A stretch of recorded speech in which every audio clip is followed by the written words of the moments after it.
अब एक साथ बहुत सारी मलाई इकट्ठा करना तो बहुत मुश्किल है। तो धीरे धीरे मैं इकट्ठा करती हूँ, फ्रीज़र में रखती हूँ और उसको डीप फ्रॉस्ट करने के बाद उसमें मैं थोड़ा सा दही का जामन मिला देती हूँ और उसको ओवरनाइट रख देती हूँ।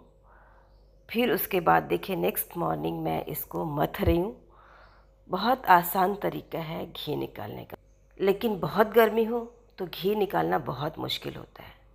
घी निकालने बैठो तो सारा मिक्स हो जाता है। छाछ और जो मक्खन है वो अलग ही नहीं होता, एक साथ मिक्स हो जाता है, बहुत तकलीफ़ होती है। तो मैंने बस एक तरीका निकाला है जिससे मक्खन आसानी से अलग हो जाए और छाछ अलग हो जाए। मक्खन अलग होगा तभी तो घी का प्रोसेस स्टार्ट करेंगे, लेकिन प्रॉपरली अलग ही ना हो तो क्या करें। अच्छे से मथ लेना है।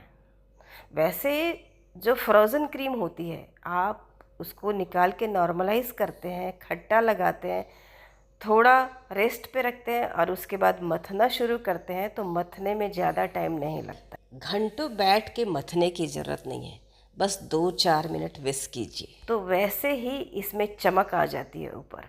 तो मैंने क्या किया, फ्रिज में रख दिया था 3-4 लीटर पानी और ठंडा हो गया और वो ठंडा पानी मैंने इसमें डाल दिया।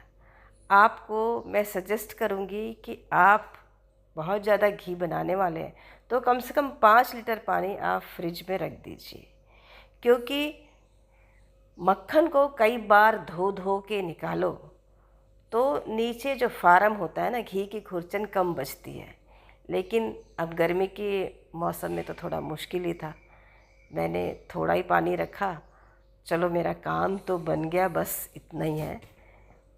अच्छा ये हुआ कि मक्खन बहुत अच्छे से निकल गया। आप देखिए कि इस गर्मी के मौसम में भी मैंने कैसे शानदार घी बना लिया। सबसे बड़ा टास्क होता है कि गर्मी के मौसम में कोई बोल दे कि घी बनाना है तो भाई बहुत सोचना पड़ता है। आप यदि भूल गए फ्रिज में ठंडा पानी रखना तो मुश्किल में पड़ने ही वाले हैं।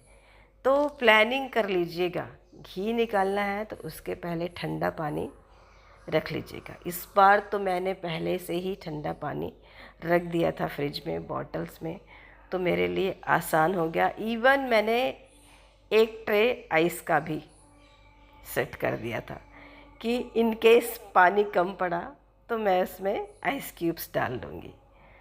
तो ये मक्खन है ना, उसको कम से कम 2-3 बार पानी से खूब धो धो के निकालना चाहिए और पीने का पानी ही होना चाहिए, क्योंकि बचा हुआ जो छाछ है ना वो हम पी सकते हैं, कढ़ी बना सकते हैं, बहुत सारी चीज़ें हैं। हाँ, पांता भात मतलब छाछ वाला भात भी बना सकते हैं। दही की जगह आप छाछ डाल लीजिए तो टेस्ट तो अच्छा आएगा। देखिए मक्खन, आप इमेजिन नहीं कर सकेंगे कि गर्मी के मौसम में भी इतने अच्छे से कोई मक्खन निकाल सकता है। यही तरीका फॉलो कीजिएगा तो मक्खन आप आराम से निकाल लेंगे, कोई तकलीफ़ नहीं होगी और बहुत कम टाइम में आपका काम हो जाएगा और मक्खन भी अच्छा निकलेगा। आप सोच रहे होंगे जितनी मलाई उतना मक्खन निकला है। ये जो फ्रोज़न क्रीम होती है जो हम फ्रीज़र में रख के 10-15 दिन की इकट्ठी कर लेती हूँ मैं और बहुत सारी हो जाती है, तभी मैं फिर उसका घी निकालती हूँ। देख लीजिए मक्खन इस गर्मी के मौसम में आप इमेजिन कर सकते हैं कि इतना शानदार मक्खन निकले। लेकिन आप प्लानिंग करेंगे तो बहुत अच्छा सा मक्खन निकाल सकते हैं। मक्खन ऐसे निकालें और उसको 1-2 पानी से, साफ पीने के पानी से धो लें तो बहुत अच्छे से निकल जाएगा और जो खुरचन है वो थोड़ी कम बचेगी। बस यही फ़ायदा है। बस एक ही चीज़ करनी है आपको, ठंडा पानी पहले से रख लेना है। गर्मी का मौसम है, मक्खन निकालने से पहले ध्यान रखिएगा तो बहुत अच्छा और ज़्यादा घी बना सकेंगे आप। तो ये मक्खन निकाल लिया मैंने। अब लोग सोचते होंगे ना कि इसमें काम ही क्या है। हाँ, काम कुछ नहीं है। जब आप करने बैठेंगे ना तो आपको रियलाइज़ होगा कि मक्खन निकालना भी इतना आसान नहीं होता है। ये काम अलग ही है। ये काम करने बैठे हैं तो यही काम करना होगा आपको, कोई दूसरा काम नहीं कर सकते। ठंडा पानी भी मुझे कम ही पड़ गया था, तो अब मैं क्या करती। अच्छा था कि मैंने बर्फ़ भी जमा के रखी थी, फिर वो मैंने इसमें डाल दिया, तो इससे बहुत ही अच्छा हो गया। और थोड़ा सा पानी भी डाल दिया, तो ये जो मक्खन है ना वो और ठंडा ठंडा हो गया और अच्छे से ये इकट्ठा होने लगा। और छाछ देखिए इसकी बहुत अच्छे से सेपरेट होने लगी। ये काम बहुत अच्छा हो गया। यदि आप ठंडे पानी के साथ थोड़े आइस क्यूब भी डाल दें तो बहुत मज़ेदार मक्खन निकलेगा। देखिए मिक्स ही नहीं हो रहा है, नहीं तो गर्मी के मौसम में मक्खन और छाछ दोनों मिक्स हो जाते हैं, इतना पतला हो जाता है कि उसको सेपरेट करना मुश्किल हो जाता है। तो वैसी तकलीफ़ ना आए इसलिए आप ये तरीका ज़रूर आजमाइएगा, तो मक्खन बहुत अच्छे से निकलेगा। थोड़ा एक्स्ट्रा मक्खन ब्रेड पे लगा के खाने के लिए मैंने रख लिया, उसको फ्रिज में रख दूँगी। अभी मैं टेस्ट भी कर रही हूँ, बहुत ही ज़बरदस्त है, हल्का सा खट्टा है। क्या कहिए, ऐसा मक्खन घर में क्या बात है। बाहर का जो रेडीमेड मक्खन लाते हैं वो अलग ही लगता है, ऐसा स्वाद आएगा ही नहीं। हमारे यूपी में इसको लैनू बोलते हैं, लैनू मक्खन को बहुत ही अच्छा लगता है। आपको कृष्णा की याद आ जाएगी।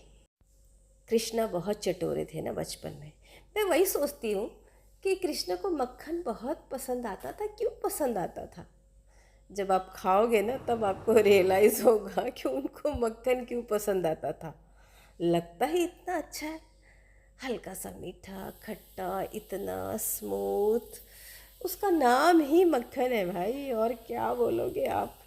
अभी देखिए मैंने घी बनाना शुरू कर दिया और बीच बीच में मैंने इसको कैप्चर किया, वीडियो शूट किया।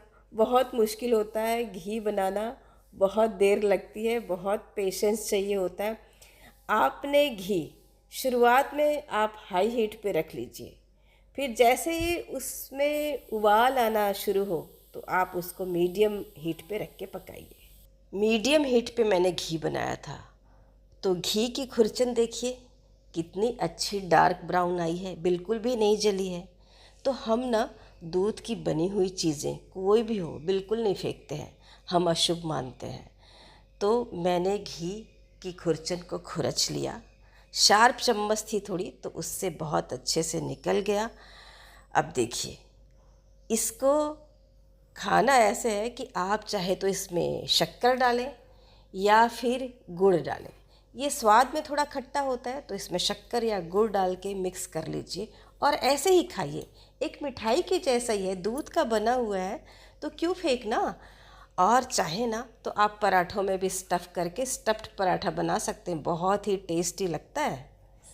इसमें थोड़ा घी रह जाने के कारण इसका स्वाद बहुत ही रिच, बहुत ही अच्छा लगता है। एक अलग ही टाइप का टेस्ट होगा जो किसी भी मिठाई में आपको नहीं मिलेगा। तो देखा कितनी यूज़फुल है घी की खुरचन।